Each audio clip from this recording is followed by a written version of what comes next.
মান্নাদের সংস্পর্শে যারাই এসেছেন তারাই তার বিনয়ের কথা উল্লেখ করেন। এত বিনয়ী ছিলেন বলেই তো গাইতে পেরেছিলেন সুর না সাজে ক্যা গাঁও মে। আর যিনি দীর্ঘদিন ধরে তাকে সুর সাজিয়ে দিয়েছেন তিনি এই কলকাতারই কিশোর রায়। অনেকদিন আগের কথা, অস্ট্রেলিয়ায় মান্নাদের অনুষ্ঠান, কিন্তু পথেই বিপত্তি। কোনোভাবে ভেঙে যায় তার একমাত্র হারমোনিয়ামটি। বাধ্য হয়ে অন্য একজনের হারমোনিয়াম নিয়ে অনুষ্ঠান করেন তিনি। সেই হারমোনিয়ামটি বড় ভালো লেগে যায় মান্নাদের। সেটি ছিল কিশোর রায়ের তৈরি। সেই থেকেই কিশোর রায়ের তৈরি হারমোনিয়ামই ছিল মান্নাদের সঙ্গী। একদিন সকালে আচমকাই এই কিংবদন্তি শিল্পীর থেকে জলদ গম্ভীর কণ্ঠে ফোন পেয়ে চমকে উঠেছিলেন কিশোরবাবু।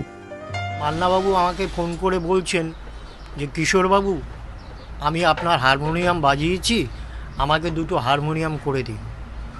আমি তো নিজে শুনে আশ্চর্য হয়ে গেলাম যে অত বড় বিগ আর্টিস্ট আমাকে ফোন করে কিশোরবাবু বলে সম্বোধনা দিচ্ছেন।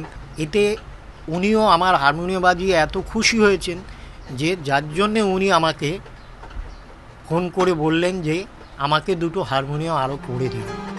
বহুবার এসেছেন কিশোর রায়ের ভবানীপুরের এই দোকানে।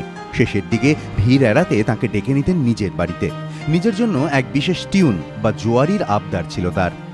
উনি যে জোয়ারিটা চাইতেন সেই জোয়ারিটা অন্য কাউকে আমি করে দিতাম না, কারণ টিউনিং আমি যখন করতাম তখন উনি বলেই দিতেন যে কিশোরবাবু, এই জোয়ারিটা যেন আমি পাই।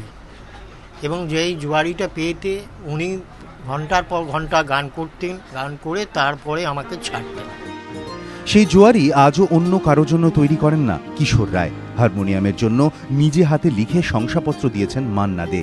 আজ সেসবই ঘুরে ফিরে আসছে কিশোর রায় স্মৃতিতে। সঞ্চয়ন মিত্র, এবিপি আনন্দ, কলকাতা।